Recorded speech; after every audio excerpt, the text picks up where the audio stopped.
Ladies and gentlemen, you already know what time it is. Your favorite midday NFL show on the internet, Roundtable Sports, fourth and forever. Yesterday was information overload when it came with all of the moving pieces around the NFL in the free agency period. There is still moves being made even today. Have no fear. We are going to be discussing the biggest moves, what it means for all of the teams across the league, and more. All right. We are joined by my good friend TD Finstock, who had probably one of the most memeable clips I have seen in quite some time when finding out that Zach Wilson was actually acquired by the Miami Dolphins. But don't worry, we will unpack that. TD, how are you feeling today? Because I did see the soul get absolutely sucked out of you last night on the AFC's roundtable. I'm okay. It looks like we may have made a few moves to, get us back in good standings with the Dolphins. Okay. I'm just trying to wait to see how things, turn up. I'm reading something now that Miami might be looking at Trey White. I don't know what's going on there, but interesting. Just a few things. Yeah, we don't know though. We shall see. But I'm good today, man. It's always fun coming on fourth and forever and doing our thing, man. Talking all NFL football. I enjoy this every single day, man. Man, you know what? You and I both. I'm just waiting for my Buffalo Bills team to just pull the trigger on one more defensive piece, and then I will be all locked in until the NFL draft. Richie, how you feeling, man? New quarterback, new head coach. The possibilities are endless. Possibilities are endless for the New York Jets. Excited to be back on fourth and forever. Sorry we couldn't do a show yesterday, but we had other things going on across. Dan Mitchell had a marathon going on the Dan Mitchell show, and we were over there on PR, but we're back on fourth and forever all week long. Make sure you guys hit that like button. We're really excited about the show right now because this is your new daily show right here on Roundtable Sports. And my goal is to get to 20,000 subs by the end of free agency week. So do us a favor, folks. If you're new to the channel, subscribe and let's get started. Hit that like button. We appreciate each and every single one of you guys tuning into this daily show here on fourth and forever. Free agency frenzy has been wild, to say the least, man. I mean, it has been absolutely crazy. Absolutely. And folks, please do us a favor, as Richie has already said. Smash that like button. Easiest way to show love. Thumbs up. Sometimes the live chat hides it. Just minimize it momentarily. And propel this stream out to the YouTube algorithm because I know people want to unpack a lot of these massive pieces here. I would say that the quarterback market was pretty interesting yesterday. And I think one of the biggest pieces of news had to be Sam Darnold finding a new home with the Seattle Seahawks. The Seahawks, after having a fire sale of all of their offense of old, with DK Metcalf being gone, now a Pittsburgh Steeler, which I'm sure that we'll discuss a bit later. You had Tyler Lockett being released. They added a couple of pieces to their defense here and there. But now we have Sam Darnold in Seattle, which I would say is a pretty reasonable contract for the guy. I haven't really seen all the specifics, but I want to say that a lot of the cap implications are toward the beginning. I don't think it's going to deter them from going after the Jackson Darts of the world in the draft. I think this is sort of a relatively more expensive bridge QB for the guys over in Seattle. But I got to tell you what, and I'm not sure if this is a popular take amongst Seahawks fans, but I'm going to say it anyway because you know that I stand on business here. I do not see him succeeding over in Seattle. Disagree. As much as I hope that he does, right? Because I reflect back on when he was with the Jets. He obviously ended up having Adam Gase, who was a complete shit show when it came into anything considering a head coach in the NFL. He found the perfect fit over in Kevin O'Connell. Let's stop sleeping on the fact that they had an impeccable defense over in Minnesota. And you also had Justin Jefferson and Jordan Addison, which allowed him, of course, to play at that same level. I just see Sam Darnold struggling over in the Seahawks world. I really, really do. I hope that I'm wrong, but I don't even think that this is going to be a move that they look at Sam Darnold as the QB of the future. I still think that they are going to be headfirst into the draft to find that future piece. I'm going to go over to TD on this one. Do you see Sam Darnold succeeding at the same rate in Seattle as he did over in Minnesota? Not at all, not even close. I mentioned this earlier, man. He doesn't have much around him. That was the big stickler that I don't like, but Sam's taking the chance, going with some familiarity. But I don't like it at all for him. I really don't. You don't have a great O-line. You got a weapon. Yeah. I just don't think that this is going to be a conducive situation for him to thrive. I feel like that they brought him in as a bridge quarterback. At the end of the day, it's still an opportunity to maybe,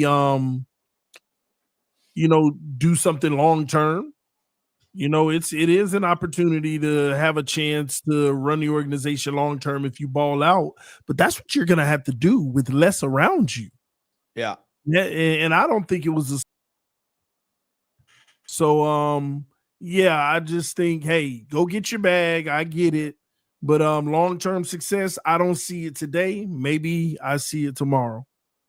Maybe you see it tomorrow, and guys, definitely bear with us as we are working through some of the changes in StreamYard right there. We just got an interruption in TD's fire-ass take on Sammy D.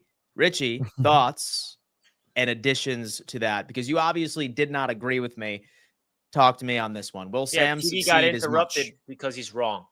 That's why he got Interesting. That was why. Okay. That's the Talk to reason. me. StreamYard did that because they're like, oh man, look at TD saying some nonsense. So it was intentional. It's okay, I love it. I think from the program. I'm a believer in Sam. I think this is a good opportunity for him because I feel like the man went out there, won 14 games, and everyone's like, yeah, well, that's because of everything around him. That's the narrative now. Oh, nothing's good around Sam. I think Sam's a good enough quarterback now to prove that he can elevate a franchise. And I think this is a perfect opportunity for him to prove that. And I'm excited for Sam Darnold to go out there and prove that. I think what he's going to be able to do in Seattle is going to go out there and prove with JSN and a quote-unquote less sick talent around him, which is 100% true. I think it's a really good opportunity for Sam. And I think that he understands that the whole world is against him. He understands that he has a chance to become the face of the franchise long-term. And I like this because he's an underdog. He was an underdog last year, balls out. I mean, has a career season, one of the better seasons we've seen from, any quarterback that was never good, right? Yeah. And now he falls apart in 2 games, obviously the 2 biggest games of the season, and now everyone thinks he's just trash and he's a product of Minnesota. I think that if you go turn on the tape, he did a lot beyond the structure of Minnesota that was able to win a lot of football games. And that's the thing I think people are not giving Sam Darnold enough credit for. I'm not going to sit here and say he's going to light up the league and be a top 5, top 7 quarterback with Seattle. But I think there's just a lot of disrespect to Sam Darnold's name, and no one's really giving him a chance. So I'm going to give him that chance, and I'm going to be the one to hype him up this offseason. And Sam Richard Darnold, let's go, baby. Seattle is going to thrive now with Sammy D.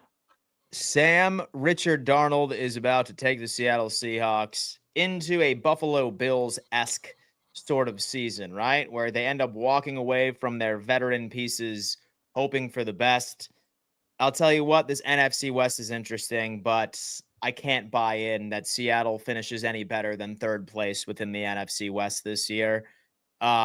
I feel like the San Francisco 49ers are up for debate of whether or not that they will finish below the Seahawks at this point, but that's a topic for a different day. I'm interested to see how this comes to fruition, and I open myself up to being proven wrong because I love a good underdog story. Will he continue to progress in his career? Now, I feel like side topic, something that's not necessarily on the plan sheet, but it's related to Sam Darnold. I think the Vikings are in an interesting spot. I think the Vikings have all but proven or shown to the world right now that they are riding with JJ McCarthy. Right now, currently, they only have 2 quarterbacks on the roster. That is JJ McCarthy and Brett Ripien. So many are saying, and many are suggesting, they're still on the hunt for a specific veteran. As we know, Daniel Jones ended up signing for the Indianapolis Colts a bit earlier today. But I think here's my question. Is Minnesota going to be riding with JJ McCarthy? And what do you anticipate from the Vikings with a technical redshirt rookie starting? Will they end up having a progression, and will they be better than 2024, or do you see some slight regression based off of developmental purposes? Richie, talk to me. Vikings and JJ McCarthy expectations. Yeah, I think that the Vikings were such an intriguing conversation throughout the regular season because of the success of Sam and knowing that JJ is right behind him, waiting for his opportunity. And now that we know that Sam Darnold has gone and the Vikings have given J.J. McCarthy the starting nod, I don't know. I mean, the bar is high. I mean, go look what Sam did. JJ's got to match that. I mean, maybe not right away, but at least win games.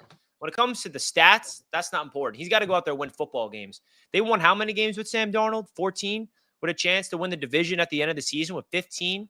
That's going to be hard for JJ to match. And I know Vikings fans rather this, and it's smarter for them to go this direction because it's cheaper. If JJ becomes the same version of Sam, if not better, that's the best case scenario. We got him on a rookie deal for a long run. So I think that the injury concern is still there, and he looked good in limited sample size in preseason. But Sam Darnold beat J.J. McCarthy in camp, and I think some people forget that Sam Darnold and J.J., it was an open competition, and Sam won the job, and then J.J. got hurt. Sam did not play because J.J. got hurt. Sam was the quarterback number one. He beat him in camp, and I think some people forget that. So I think J.J. has a chance to really show that he is worthy of the first round pick by Minnesota. He's coming from a pro-style offense, so I think him also sitting back and learning the playbook last year, basically redshirting the entire rookie season, is only going to benefit his mental capacity of the scheme, of the system. It's the same coaching staff, same personnel around him. They re-signed Aaron Jones. You got Addison. You got Justin Jefferson. Got to beef up that offensive line a little bit. You got all the weapons in the world. If there was a player that is more set up to succeed out of that draft class last year, it's J.J. McCarthy. I know Jaden Daniels went crazy, and you can say his surrounding cast wasn't that great, but he elevated it. Caleb Williams, not great. We thought it was initially, but not so much. Now it's going to be better. So I'm really intrigued to see what J.J. McCarthy looks like with the Minnesota Vikings, because he has a chance to be great or just average. We'll see. It's now a known pessimist, our good friend TD Finns talk. TD, talk to me on this one. The Vikings, will they be exactly where they were in 2025, or will they regress with J.J. McCarthy under center? Talk to us. They'll be better.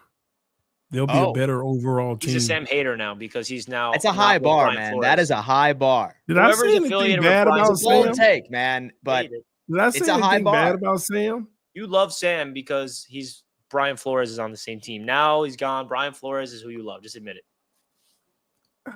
Richie, I don't have nothing against Sam Darnold. I'm happy for Sam Darnold, actually. He made me proud of him because I love stories of guys coming out of the afterlife and reviving themselves like he did with his career. That's a beautiful thing. I'm always rooting for that. But this don't have anything to do with Sam Darnold. This has everything to do with J.J. McCarthy. I am going to take Justin Jefferson's words serious when he was on a podcast, and he said, man, before JJ got hurt, he was looking real good. So I'm excited to see what he turns out to be. It's a good thing I don't make these decisions because it's a tough one. So that I'm going to believe him when he said that, and I'm going to believe him to the point to where that means there's optimism in the building. Also, the reason why they didn't sign Sam, because they believe there's optimism in the building. They obviously like what they see so far in J.J. McCarthy. So I don't think it's going to be a fall off. I like this young talent. Okay, I coming out of college, I wasn't as high on him, but I'm gonna give him the nod and be optimistic about him. But the reason why I think they'll also do better. Have you seen what they've done on the defensive side of the football? I was actually just about to bring that up. Like, this isn't like what look at what they were already doing with all those old guys and no names. Yeah. Now they legitimately go get people who you know, and they load up, man. They are 2 elite defensive tackles, the secondary, the safeties, the linebacker. They spent the money. See, we always talk about the Patriots had money. Minnesota had a lot of money too. And they saved a lot of money by not doing the Sam Darnold deal. Yeah. People forget that too. So they loaded up on the defensive side of the football, which is going to make them even more competitive, even if J.J. McCarthy struggles. So I'm going to at least feel like he's going to be above average, and that team can still do what they did last year if he is, because that defense is probably going to be top 5 easily. So now you bring up a great point, because I'm looking at their receipt of acquisitions and their transactions in free agency so far. They invested heavily right within the offensive line, which I think points to it's That definitely too. JJ McCarthy. It's definitely JJ McCarthy next year. Have Will Freeze as offensive guard and Ryan Kelly both ended up signing 2-year deals, 5-year deal for Will Freeze at $88 You make million. it a center? Yeah. So the center was Ryan Kelly, formerly on the Colts, I want to say. Guys, let me know if I'm wrong here. Or maybe Freeze was on the Colts.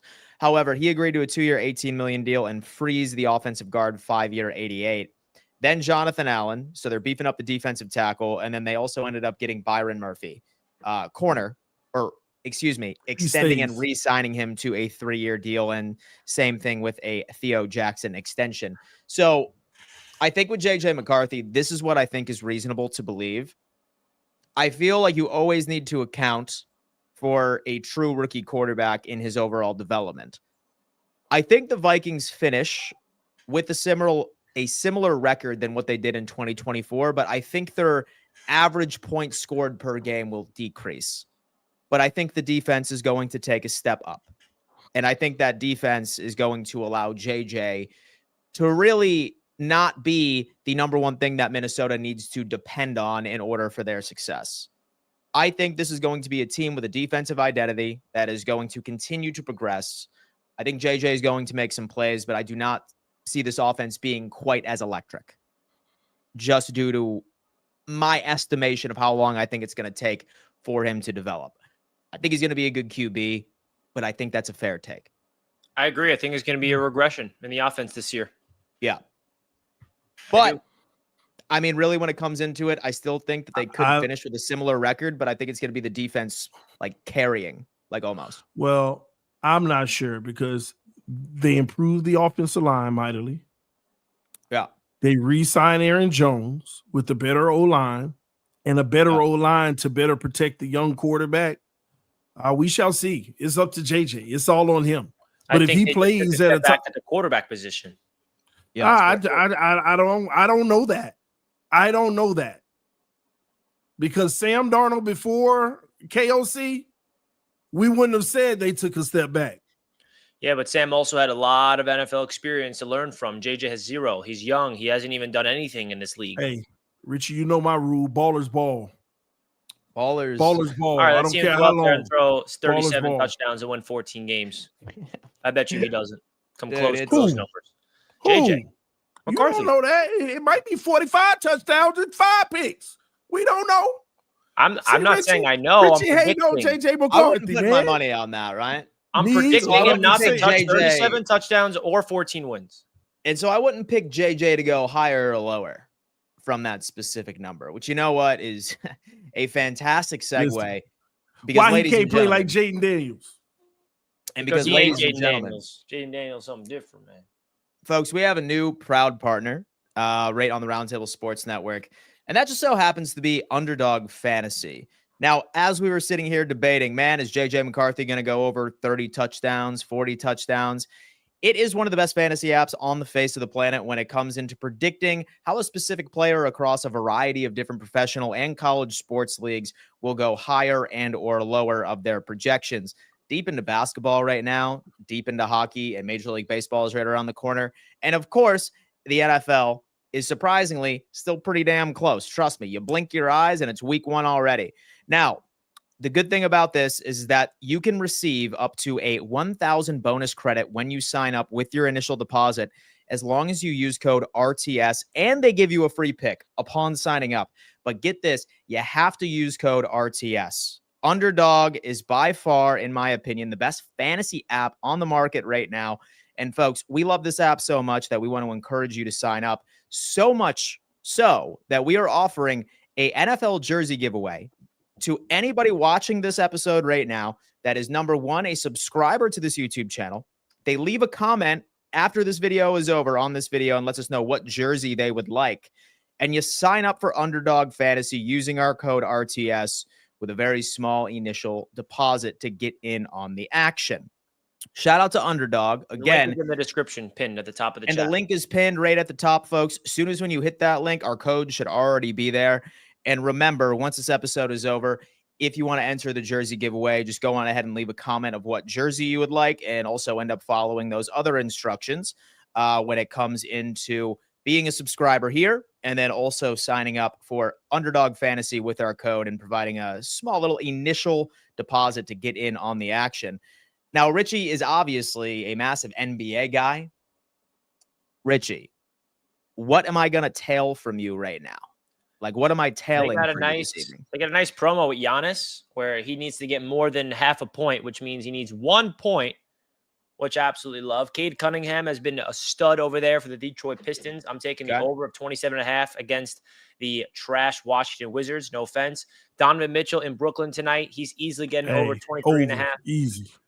100%. Jordan Poole, I'm taking the lower on 28.5 total rebounds, assists, and points. And Tobias Harris, a Long Island native, I think he's going to get 15 points. $50 cashes you $940 total. So if you guys want to trail us, a great way to support Roundtable Sports Network, folks, is simply click the link at the top of the chat, downloading Underdog Fantasy, using the code RTS, and then making a $10 deposit will get you all this fun stuff, guys. Would really, really appreciate it if you guys can support us at Roundtable Sports with our brand new sponsor here on 4th and Forever.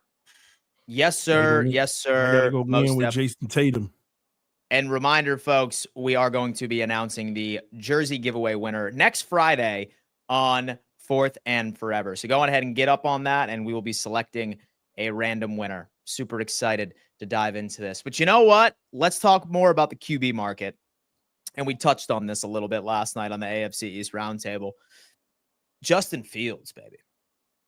Justin Fields is the QB over with the New York Jets. And last night I made the take. I was just like, you know what? I think this is the New York Jets call to the world that he is going to be the starter in 2025. I'm not so much sure anymore, Richie, for a variety of reasons, right?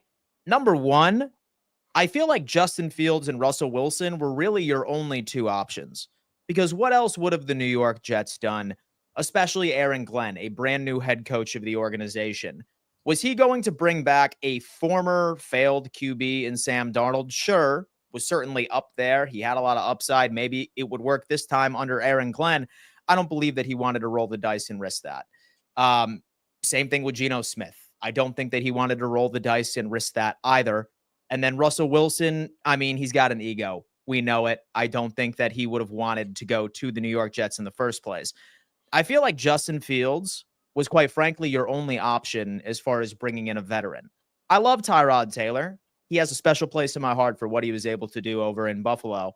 But I think this relationship right here is absolutely perfect for both, because we see Justin Fields right now, right? Like, he's actually going into a system that I've said before has a much better offensive line. You're being reunited with a Garrett Wilson where he's had the chemistry before while they were at Ohio State. And I think the expectations for the Jets this year are not very high. And I think he knows that. And I think the New York Jets know that. So now he's just going in there and he has nothing to lose. And the Jets know it as well. So I think it's a win-win situation on both sides with a very high potential ceiling. And say, for example, that it doesn't end up working out, then no harm, no foul.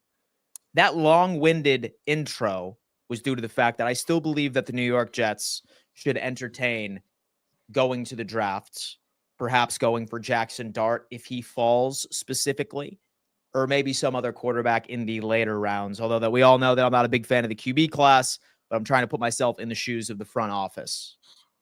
What do you think there, Richie? Yeah, I think there's a lot of excitement amongst Jets fans, and you were on to something there, Dan. There was not a lot of options for the Jets, but this was the quarterback that Aaron Glenn and Darren Muji wanted very, very bad, and they got their guy. And I think that's very important here, that they figured out who they wanted in free agency, and they got their guy. And this is the first big move of the offseason for Darren Muji and Aaron Glenn. Reuniting him with Garrett Wilson is definitely a big deal from Ohio State. Not only Garrett Wilson, but also, of course, our boy Jeremy Ruckert is reunited, because Jeremy Ruckert was with Garrett Wilson and Justin Fields at Ohio State. There's a lot of reasons to be excited if you're a Jets fan, because there's such a low-risk, high-reward scenario. Like, I'm waiting for somebody to tell me what the worst-case scenario is, because I don't think it's that big of a deal. If the worst comes to worst, Justin Fields go out there this season, either is not good and the Jets lose a lot of games, or he gets injured or something like that, then you can get out of his contract pretty easily the way it's structured. And next year's draft class in 2026 is loaded up with quarterbacks. So that's the worst case scenario. The best case scenario is Justin Fields goes out there, wins football games, and maybe becomes the Jets franchise quarterback. Now, I know that is a little far-fetched. I'm not holding out hope. I'm not going to hold my breath that Justin Fields is going to be the Jets franchise quarterback just yet, but there is a possibility there. This is Justin Fields' first opportunity, in my opinion, since he was drafted in Chicago, where an organization is opening up their arms and giving him a legit chance to be the starting quarterback. When he was traded to Pittsburgh, they had Russell Wilson there, and he was the backup. Russell Wilson gets hurt preseason. They gave Justin Fields the start week 1. He's 4-2, playing really good complementary football, not turning the ball over, playing winning football, and they decide to bench Justin Fields, which is a big deal. There's a lot of people within the Steelers organization that did not want to bench Justin Fields, but Mike Tomlin made the decision. And go look at what happened with Pittsburgh. I guarantee you, if they did not make that move and Justin Fields played for the rest of the season, they would not have fell apart late in the year. And by all the metrics, Justin Fields was the better quarterback than Russell Wilson. Not saying that's a big deal because Russell Wilson is washed up here, but my point is there's never been a time for Justin Fields for an organization to actually believe in him. The Chicago Bears was an absolute mess, coaching disaster, playmakers all over the place, no offensive line. Pittsburgh, they never gave him a real chance. Now the New York Jets are giving him this contract and telling Justin Fields, you are our starting quarterback this season, no question about it. Already has chemistry with Garrett Wilson.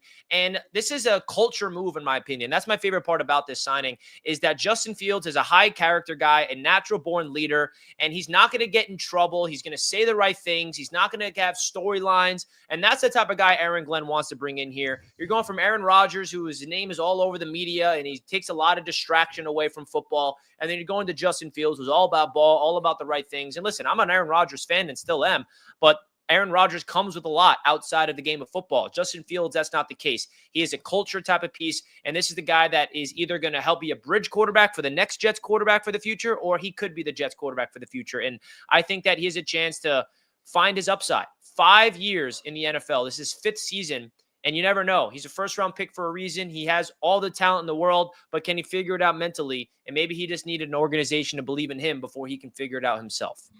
Now, follow-up question. Based off of this move, what are the Jets doing with their first-round pick? Yeah, I think that's a great question. I think that there's a lot of options out there. Tyler Warren, would be pretty disgusting right now because in a good way. The Jets need a tight end, and thinking about Tyler Warren with this offense, with Garrett Wilson, with Breece Hall, and all these guys around him would be off the charts. The Jets also have a hole at right tackle, so there is a really good right tackle that I love, Membo, I think his name is, that Membo. I think the Jets can go at right tackle at pick number 7. Or we have another hole at defensive tackle still. We did not sign anybody, so if Mason Graham is there at 7, I think that's still an option. I think quarterback is definitely off in the first round. I think quarterback is still on the table for the mid rounds, maybe a guy like Jalen Milroe, Jackson Dart, something like that.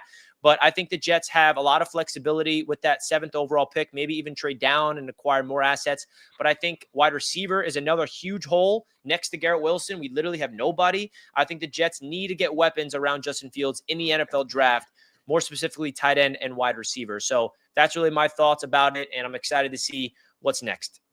So what do you got on that, TD? Listen, man, we can talk about the hype of Justin Fields all we want. I'm rooting for the kid, but he's still not a good quarterback until he is. At the end of the day, the Jets are taking a chance on a guy who is unproven in this league that is trying to, make a name for himself, but we don't know that he is. And honestly, the odds might even be against him that it's going to turn out. I don't have anything against Justin Fields. I'm actually rooting for him, but let's not forget how we viewed him just a few weeks ago or even further. Zach Wilson's a better prospect than Justin Fields. All right, at this point in his career. No, at this point in his career, he is a better prospect. He was a higher draft pick. That's a lie, TD. You don't even believe that. You're just saying that because he's a Dolphin. Why not? TD, Zach Wilson was drafted number 2 overall. What does that have anything to do with? Zach Wilson was drafted number 2 overall. Yeah, and that was a Jets mistake. Did Justin Fields fail in Chicago? Yeah. Okay, Zach Wilson failed with the Jets. Show me where Zach Wilson went out there and has a winning record with a team like this, like Justin Fields just did with the Steelers. He ain't had no winning record. He only played 2-3 games. Come on, 6 man. games he played, TD. 6. Richie, and was stop. 4-2. That was more about that defense. Let's just be honest. What do you mean? Just He like plays it's gonna be in Miami. turnover-free football, 5 total passing touchdowns, like 3 or 4 rushing touchdowns, 1 interception. You're lying to yourself. If Zach Wilson did not get signed by the Dolphins, you are not saying this. You know it. What? I don't know what you're talking about, Richie. You're saying that Zach Wilson is a better prospect than Justin Fields? Listen, both of them ain't been no good. All I'm saying to you is Zach is probably better than him. Zach has more intangibles. Like what? Zach is a better passer than Justin Fields. According to what metrics? He got a better arm as well. He's just as mobile, to be quite honest with you. Man, you are something else. I mean, come on, Richie. It's just funny because you don't even believe this. TD was the biggest Justin Fields fanboy and the biggest Zach Wilson hater for the last few years. And now that Justin Fields is a Jet and Zach Wilson is a Dolphin, it's crazy how your mind shifts. So you used to insult me when we lost to Zach Wilson. You're like, you lost to Zach Wilson. Yeah, and you would always get into debates about Justin Fields, and you'd have his back and hype him up. And now you're turning on him. You know what I realized, Richie? At least we can agree on one thing. Both of them are certified backups. The only shame in it all, the Jets going to allow the certified backup to start. That's it. We don't know that. So I think I'm a bit more optimistic on the Justin Fields acquisition. So hold on, Dan. Why would you be more optimistic? You're more optimistic about Justin Fields over Zach Wilson? Why would you be more optimistic when we've seen what the Jets do to quarterbacks? Geno now done found a home, revived career. Jets ruined him. Sam Darnold just got ruined and now done found a home. This is what the Jets do. You gonna hold that against Zach? Come on, man. Man. Well, so I still think that Zach Wilson's going to beat out. And so I still think that Zach Wilson's going to beat out Tua this year for the starting job. If that happens, we got us a Super Bowl winning quarterback if that happens.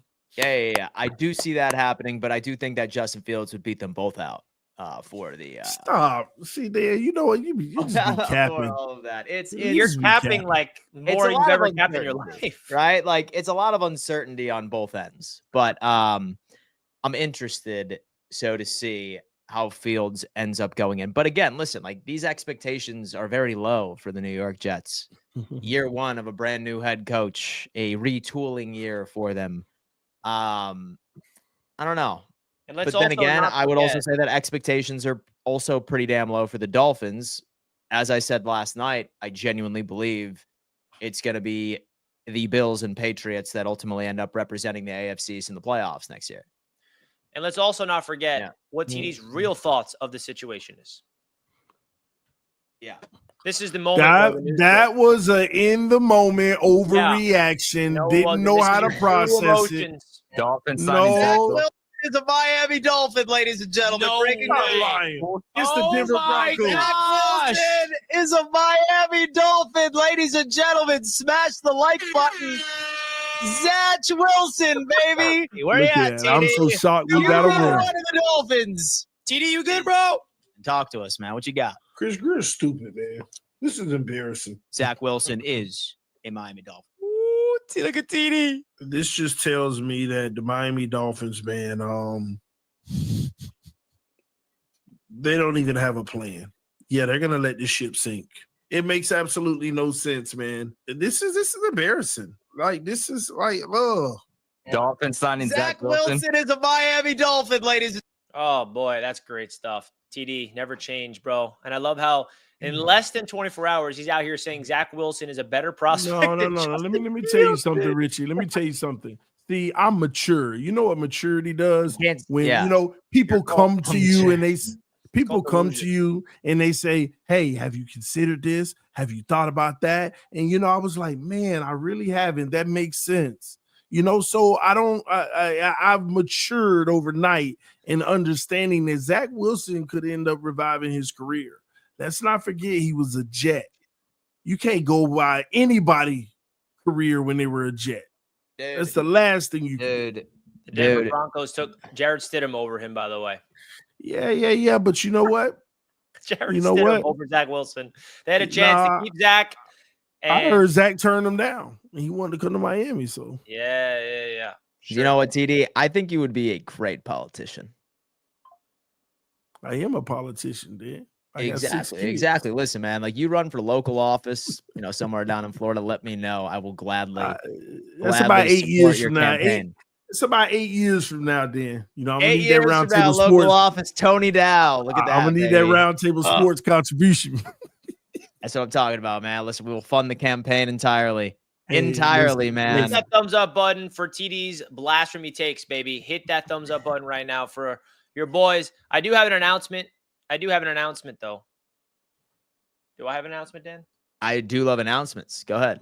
Do you know what the announcement is about? Oh, No, I don't. You don't Surprise know what the me. announcement's about.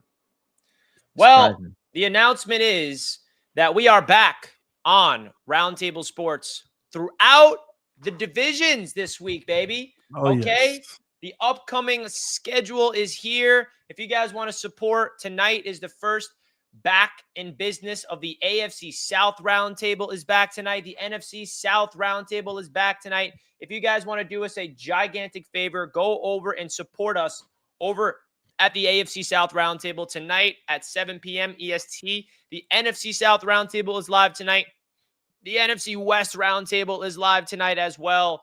Roundtable Sports Network is back for free agency frenzy. And what we mean by that is the divisions have been on a little hiatus in the offseason since the end of the Super Bowl. We haven't had these divisions active, but they're back, all right? We're really, really excited about it. So if you guys want to do us a favor, go support the AFC South Roundtable tonight, the NFC South Roundtable tonight, the NFC West Roundtables tonight, all right? So go check it out. If you guys don't know the formula of Roundtable Sports, not only do you have us three here on Fourth and Forever, not only do you have us in the AFC East Roundtable, but we launched a show for every single division throughout the NFL, and it is back this week for free agency frenzy. So if you're a fan of a team in the AFC South or in the NFC South, the NFC West, NFC North, you name it, whatever division, we got you covered here on Roundtable Sports. So go just check out and type in on YouTube, whatever division you're affiliated with, and type in Roundtable afterwards, and your team will be represented this week throughout Roundtable Sports Network. We're excited to have him back. Man, I am excited as well. Great graphic, by the way. Tune in this week. Roundtable Sports is back for free agency frenzy. And also consider following us on audio platforms as well, because all Roundtable shows are on audio as well, which is great. Spotify, Apple Podcasts, the whole 9. Hopefully this show begins soon as well on audio. We will keep you updated on all of that. All right, next up, intriguing piece of news. It sounds like the Steelers are getting pretty damn close to bringing in Aaron Rodgers as their damn starting QB in 2025. And I got to tell you what, I think this might be the move right here that finally gets Mike Tomlin fired. Once this year is over with, I feel it's starting to be a debate amongst Steelers fans where they're just like, why the hell is this guy still here? Like, one Steelers fan actually bought a billboard right outside of the stadium saying something along the lines of, we need to trade Mike Tomlin or the Rooneys aren't serious. And I feel like Rodgers with the Steelers makes sense to a degree, I guess, like solid defense, well coached for the most part. Have DK, have George Pickens, still looking for a running back. But the biggest thing here is their offensive line, which is not ideal at all.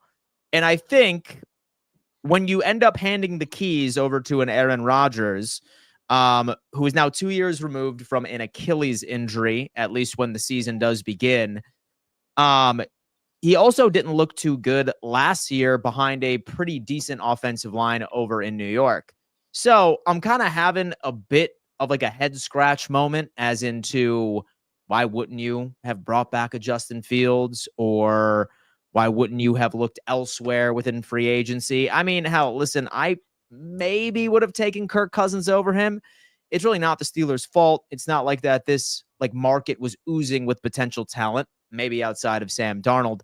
But it's kind of hard for me to say that this is the right move. Although that it is the Pittsburgh Steelers, so I can't go out and say that I expect them to finish worse than 9-8 or 10-7. You know that that's almost bookmarked for this organization. But It's not making a lot of sense to me. I think that they are still going to be looking for the QB in the future in this draft because I don't think that they're competent enough to understand that they need to wait until the following. But Rodgers, Steelers, thoughts, TD. It's simple. Aaron Rodgers is a better quarterback than Justin Fields. The Pittsburgh Steelers will be upgrading and the Jets will be downgrading. That's why they're going to do this. I believe he is going to be a Steeler. It's the best destination for him to try to win with a good defense and playing in a fray in a tough division. They need a veteran who's been there, done that. It definitely gives Aaron Rodgers the best chance to win in the AFC and be able to stick it to people who are doubting him. But yeah, Aaron Rodgers isn't washed. I listen, he was washed on the Jets, but he ain't a washed quarterback. He's just the Jets, man. Y'all don't get it when I try to tell y'all the Jets is where you go to die. All right. But Aaron Rodgers in Pittsburgh, Tomlin will be able to control any circus that could come of anything, and they'll be all about winning games. And this will be the big chance for Tomlin to get over the hump in that division and try to do something special and get back to prominence playing in at least an AFC championship game potentially. Aaron Rodgers is that good, and you got weapons now, defense, run game, O-line. Steelers poised to make a run, but they need the right quarterback, and they're not going to get the best, but he is the best available. I mean, can we agree that he's the best available? Yeah, now that Justin Fields is off the board. See, the cap, Richie. Why Pittsburgh ain't want him? Because Pittsburgh ain't want him? Because the Jets wanted him more.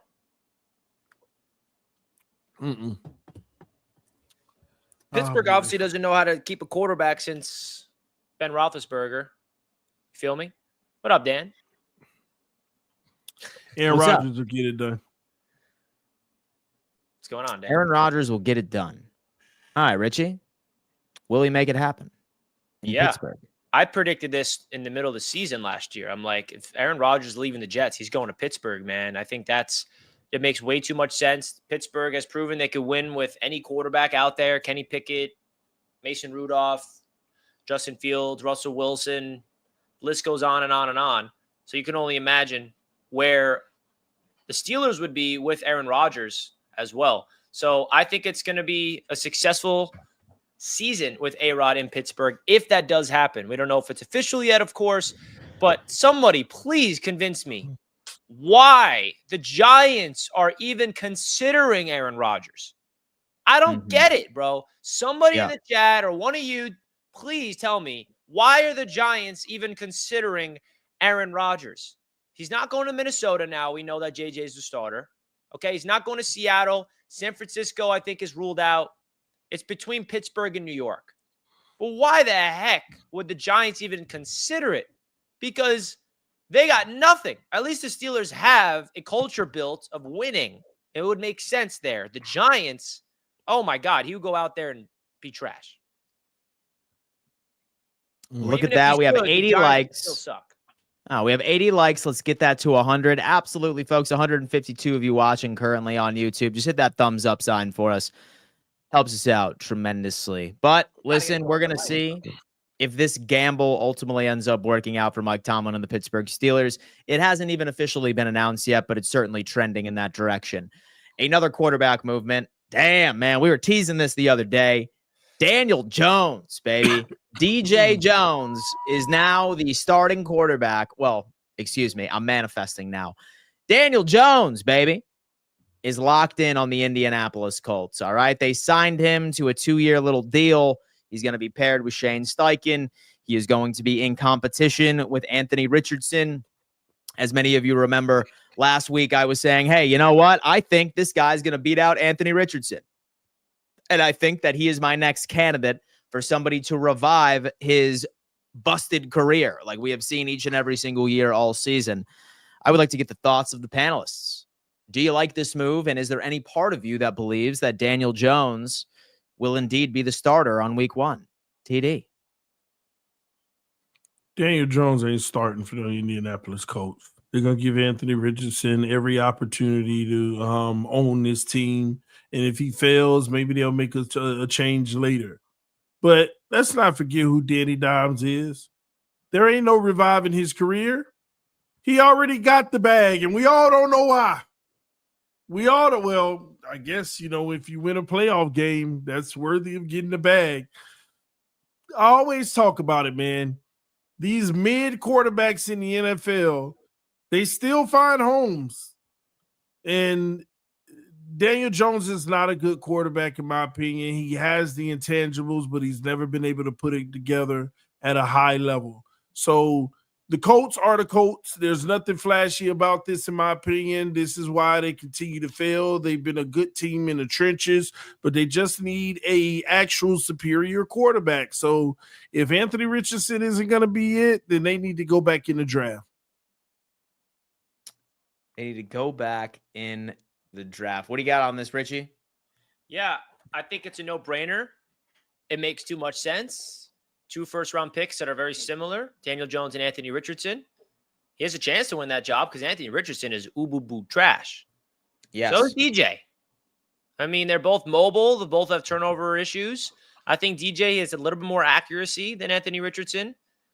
Oh, my God. That's going to be a very funny debate amongst Colts fans who they prefer to start week 1. And the overall controversy is going to be fun as well. I mean, I'm assuming they're going into this with the open competition, right? I mean, a 1-year, $17.7 million contract is pretty lucrative for a backup.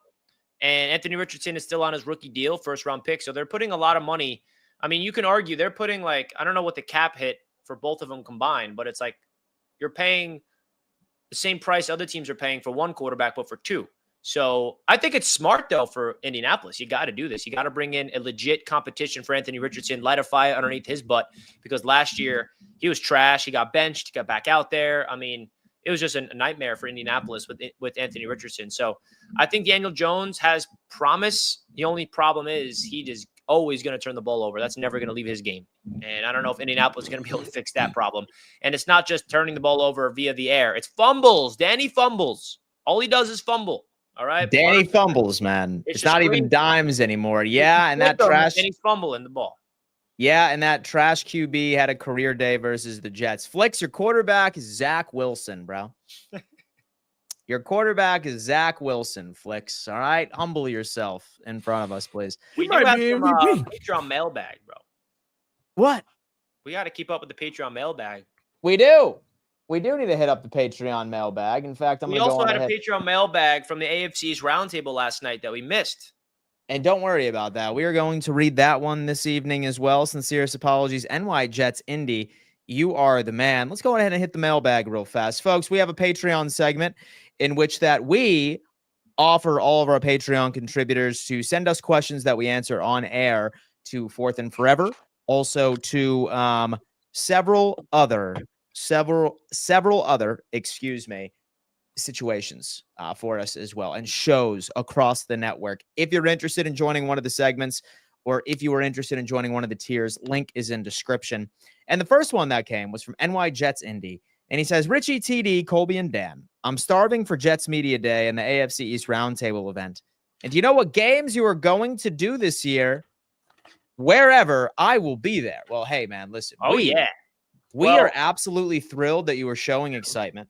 I do think that we learned that we're not going to do a Miami event ever again because you fools just didn't show up. We didn't show up. And you know what? I get it because your team was boo-boo. Hold on. And because your team was boo-boo cheeks. And I wouldn't want to go to that either. We had 2 AFC East Roundtable events at MetLife Stadium, both sold out. Jets fans represent, okay? That's what it's about. Yeah. Even when we're trash, we represent, bro. No excuse that the Dolphins are bad. Yeah. Hold on. Listen, man. Don't talk about Miami and we didn't even have a Buffalo one yet. All right, man. Listen, we are going to have a Buffalo one this year too. We're still debating on whether or not that we want to host the Patriots one, but Colby needs to up our audience to more than 8%. We're definitely doing. We're going to be doing one in MetLife Stadium against a division rival, and one in Buffalo against a division rival, and then a Jets Media Day event. So we don't know the exact date yet. We have to wait for the schedule to come out in May. That's when the events we're going to be announced here on Roundtable Sports. The events is a great way you guys can come in and meet us for, including Colby. We do a live event. We're all together, tailgate. It's going to be a lot of fun. It's going to be the last time we're ever going to go to this Buffalo Stadium right before the next stadium upgrade, Last and then we're season. going to MetLife, and then it's going to be up to TD Finstock if he feels like he could get Dolphins fans to go to a Miami event. We're going to have to do it, but boy, oh boy, like Dan said, that wasn't a positive event for us from a business perspective because you guys didn't show up. Yeah, but hey, you know what, man? Listen, we will be I had a smart. lot of fun. All right, It was a great enjoyed event, but we just myself. didn't sell tickets. So this is I the plan enjoyed for the myself. Miami.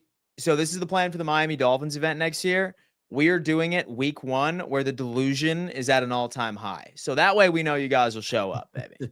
Yeah, we can't do late in the season because Miami. Yeah, we can't do late in the season because we already know what the Dolphin season is going to turn out to be. And we need to have like some type of sign up for if we're going to go to Foxborough.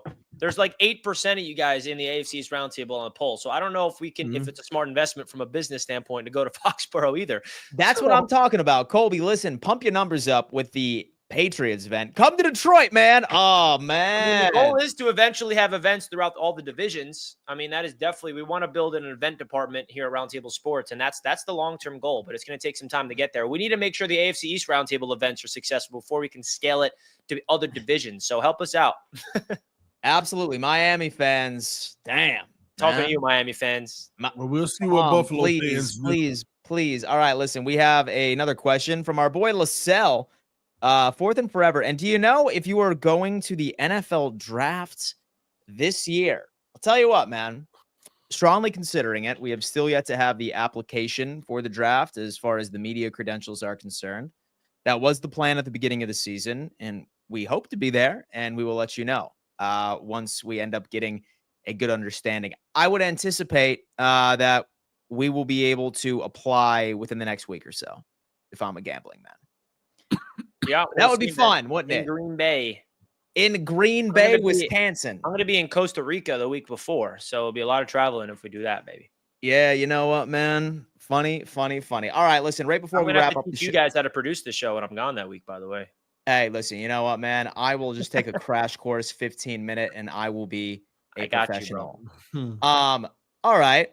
So right before we go, I do want to really just give a quick roundabout of winners and losers in this upcoming free agency class or during this free agency time period.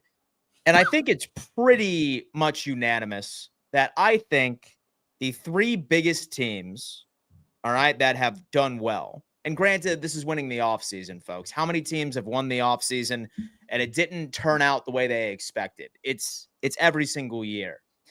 But I don't want to take away from the optimism of fan bases all across the NFL world by saying that I don't believe they're taking the right steps into building their roster and acting like a serious organization. I'm going to have to give it to Chicago.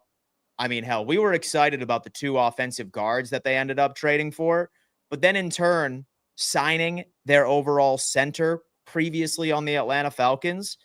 Talk about a team that is self-aware enough to entirely, on paper at least, fix your offensive line, because both of the tackles, I would say, are solid, right? It's that interior pressure which they needed to fix so desperately.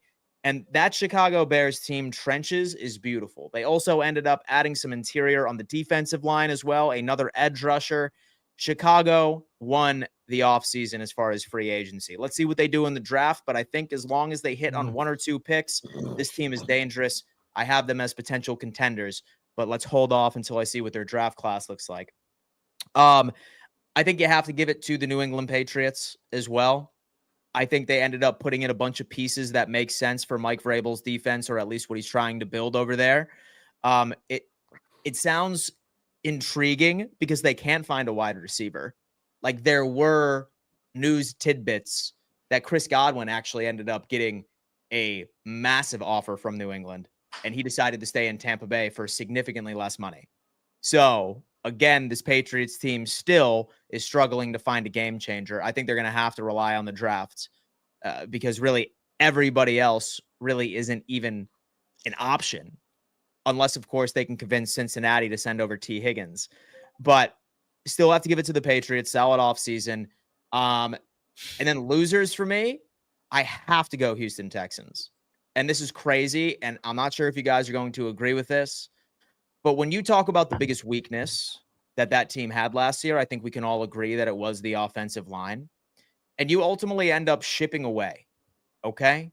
Laramie Tunsil over to the Washington Commanders. All right. Like your best offensive lineman, where your offensive line was the key issue as into why the team just could not simply succeed. Tunsil gone, and then ultimately ended up walking away from your offensive guard that was drafted in the first round in 2022. I understand that he didn't live up to expectations, but at least you know the production that he's putting out there. And then every single move that Houston has been making has been just been doubling down on their defense. That's great. Listen, I get it. Like, y'all have a Super Bowl caliber defense, but if CJ Stroud is on his ass for one full quarter in totality each and every single game, like, your offense is never going to be anything. They've signed 3 different wide receivers. Again, they are signing more players on their defense. That's all well and grand. It just doesn't, I don't understand why they are continuously ignoring their offensive line. They better hope that they hit nothing but home runs in the NFL draft, or otherwise we're going to be seeing a very similar season of offensive production that we saw last year. So 2 winners, 1 loser for me. Wow. Yeah, I agree with the winner. Some of the winners. I mean, listen, you talk about the New England Patriots, and I feel like I sound like, I don't know, but I just got to be that guy. I just got to be that guy. Somebody name a playmaker that Drake May's throwing the football to after this fantastic free agency from the Patriots. Someone. Zero. Yeah, nobody. So why are they winners? Because they spent money on a aging right tackle. They spent money on an aging everything. I mean, who's the young, promising player they brought in free agency? So I like some of the defensive pieces they brought in. Yeah, right? Defensive pieces. I agree. I think the defensive pieces were good, but I'm still waiting for a receiver, a tight end, even a running back. Stevenson is good, but like, I'm sorry. This is exactly what I expect from the Patriots, and I'm not going to sit here and say, Richie hating, boy. Bro, they're overpaying all their people, by the way. I mean, the defensive tackle they brought in, they gave him a crazy contract that I don't think he deserves personally. Carlton Davis. I mean, I wanted the Jets to sign Carlton Davis, but not at that price. $20 million a year for Carlton Davis, I think, is a gross overpay. What they're doing is paying taxes for players to come here. They know the only chance they're getting these guys on the open market is by overpaying them. And that's what they're doing. The Jets went through the same situation. We had the most cap space. Nobody wanted to play for the Jets. So what do we have to do? We had to overpay for everybody. And that set this franchise back centuries. Okay. So I'm not going to sit here and say that's going to happen with New England, but let's slow down. Just because they're signing all of these players, who do they sign that's moving the needle for me? I mean, let's be honest here. Who are they signing that I'm like, oh, wow, that's going to be a difference maker for the New England Patriots? Like, I'm waiting for that. I'm waiting for that signing. And they haven't made any move at receiver, no move at tight end. They don't have any playmakers for Drake May, which I think is very, very important for them. Yeah. Their defense is going to be solid, obviously, with Gonzalez and Carlton Davis, and they brought a new defensive tackle. They got Barmore. They got solid pieces on defense. But I don't know, man. I got to see a little bit more. I got to wait for the draft at least before I say the Patriots are these giant winners of free agency. That's my opinion. So I'm pulling up. They're not losers either, by the way. I think they're doing exactly what I expected, but I'm not going to sit here and glaze the Patriots because they had $130 million to spend and they're overpaying everybody because nobody wants to be a Patriot. The only reason why they're going there is because they're offering the most money more than anybody. Let's be honest here. Let's stop acting like, oh yeah, I'm bought into Mike Vrabel. They're overpaying everybody. That's why they're going. It's the no glaze zone. In fact, you know what? A new segment that we're going to implement with a nice little graphic is going to be the glaze zone. All right. And that topic is where we glaze something. All right. Something we like. By the way, they're about to trade away a quarterback that's going to be a dog. The Giants should be calling, if there's anybody, the Giants should be calling the Patriots for Joe Milton.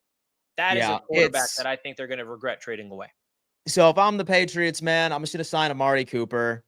Like, he's something. Like, he's still a solid, like, route runner. And then I am making sure my 2 out of my first 3 picks in the NFL draft are also going to be playmakers. Like, go after it's Matthew Golden out of Texas. Like, he, in my opinion, is probably my favorite wide receiver prospect. I don't understand why they wouldn't get Travis Hunter. I mean, I know on corner they got 2 corners, but they should.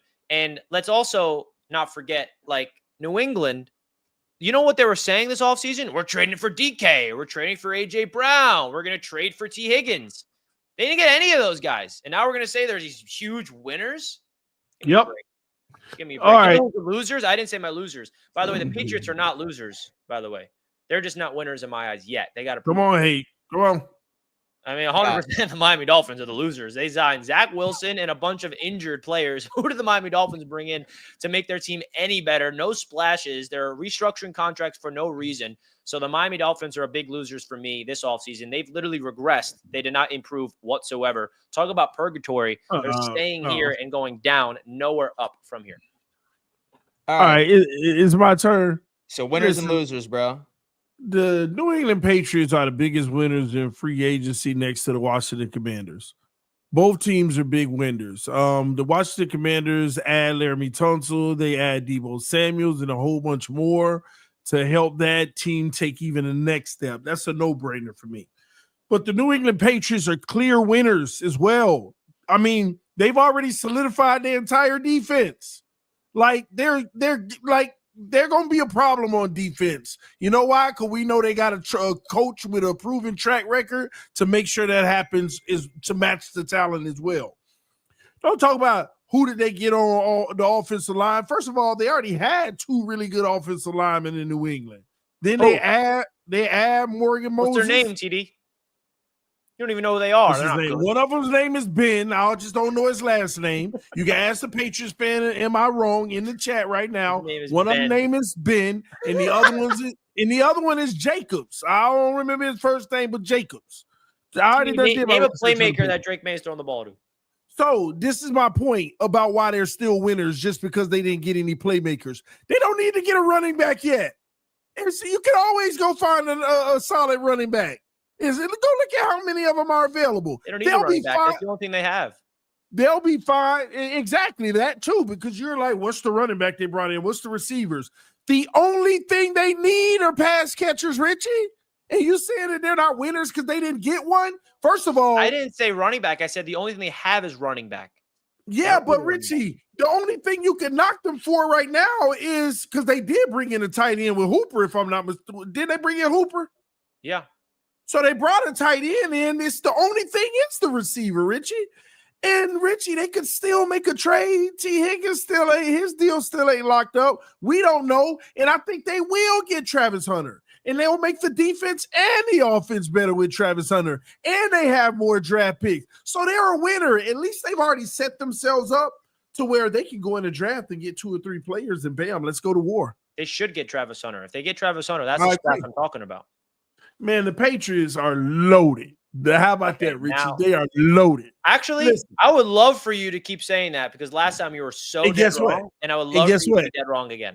And guess who the losers are? Guess who the losers of free agency are? Who's that? Y'all know who the losers are. The team that regrets, the team that lost a premier cornerback, the team that lost a better quarterback they got rid of. The Jets are losers. And that's why Richie all in his feelings. I'm telling y'all ain't noticed Richie the last 2 days. You've been know every time we talk about the Patriots, because he can see that the Jets are falling behind the Patriots. It's one thing not to be good, but to be in 4th place in the dumpster, he see the Patriots about to eclipse the Jets. And that's why Richie, y'all don't see the extra animosity he have towards the Patriots right now. He jealous. You jealous, Richie? I am not jealous. You know how many times I've seen teams win free agency and fail? Not just the Jets are an example. There's plenty of examples of whoever spends the most money in free agency does not guarantee wins. That's all I'm saying. And the thing is, the media and people like you buy into it. Oh, look at the money they're spending. Whoa. I ain't looking at the money. I'm looking at the people with the coach. Yeah, they got a squad, Richie, and they're going to go figure that offense out in the draft and free agency ain't over. You're out here. You're one of the biggest Drake May haters. And now all of a sudden you think he's a great quarterback? I don't think Drake May is a great quarterback, but I didn't say that he was a bad quarterback. Now Drake May is going to end up with your takes. I don't know where you stand. One day you're like, he's going that Drake May's a nobody and he's trash. He is a nobody. Everybody who's good enough not to be good enough is a nobody to me. But I just sit here and glaze Drake May. I never said a word about Drake May. So I'm asking you your thoughts of him. You haven't bring him up. That's the biggest part of their team. I think Drake May is solid. I'm going to be honest. I do like what he did his rookie year as far as the starting point. But I think he's the type of quarterback that's going to end up being good enough not to be good enough. He's going to make some plays. He's going to play occasionally at a high level, like with some sparks, but he's not. He will never be in Lamar Jackson, Josh Allen, Patrick Mahomes tier. He will never be there ever. That's how I feel about him. So shifting focus to another loser would probably have to be the Dallas Cowboys and the San Francisco 49ers in my eyes as well.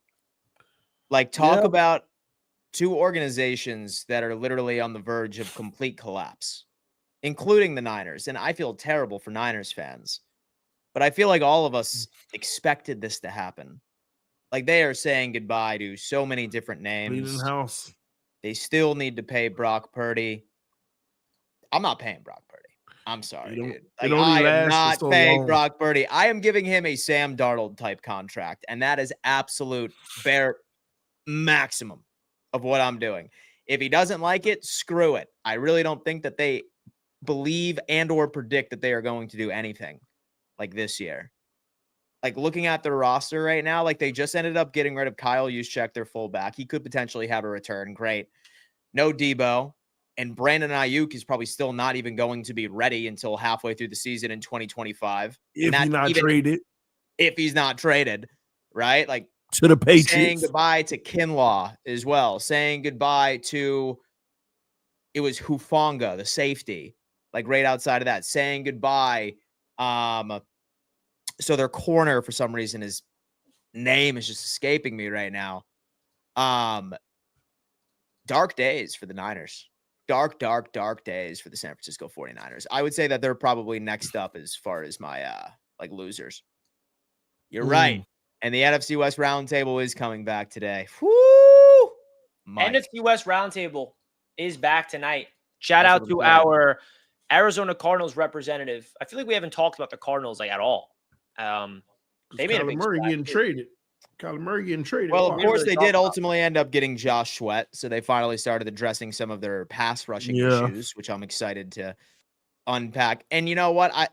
I love all these shows because I have an opportunity of really being able to sit back and just enjoy and witness, especially since I'm normally at the forefront of a lot of roundtable stuff. Sometimes I just like being able to sit back and watch my boys talk ball, right? And not contribute a damn thing. And the NFC West Roundtable was arguably the largest show throughout the network. It was. Didn't even beat out the AFC East Roundtable. So make sure you guys check them out tonight at 9 p.m. EST. That's going to be a great show, man. A lot of change happening within that division, which I'm excited to see. Yeah, absolutely, guys. And right before we let you go, I have to give a giant reminder, folks. Definitely sign up for Underdog Fantasy, a proud sponsor of Roundtable Sports. Again, guys, we are giving away a jersey of your choice. If you want to be a part of our giveaway, you have to download Underdog Fantasy, use code RTS with a small initial deposit. And the good thing is that they are awarding up to $1K in bonus credit cash and a free pick the second that you begin to play. So that is step number one. And number two is just be a subscriber rate of Roundtable Sports right over here, and also leave a comment of the jersey that you would be willing to buy. Minimum of $10 deposit. If you guys want to screenshot your deposit and email it to us so we know, roundtablesportsnetwork@gmail.com, and then we can really decide which jersey we'll be giving away. So make sure you guys do all those things. All you guys got to do, click the link at the top of the chat, download Underdog with the code RTS, make a $10 minimum deposit, and that will enter you a chance to win a free jersey. Screenshot the deposit, send it over to our email address, and then we'll get you all situated because we want to give back to you guys for supporting the sponsors. DF Forever says Bengals biggest loser. Yeah, it's basically just an organization of pure incompetence. No issue there. Oh, man. You love it, man. Free agency frenzy has been a pleasure. We are going to be out. We love you all. See you tomorrow for 4th and Forever. Same time, same place, right, Dan? Same time, same place, baby. See you soon. Peace. We love you guys. Peace out.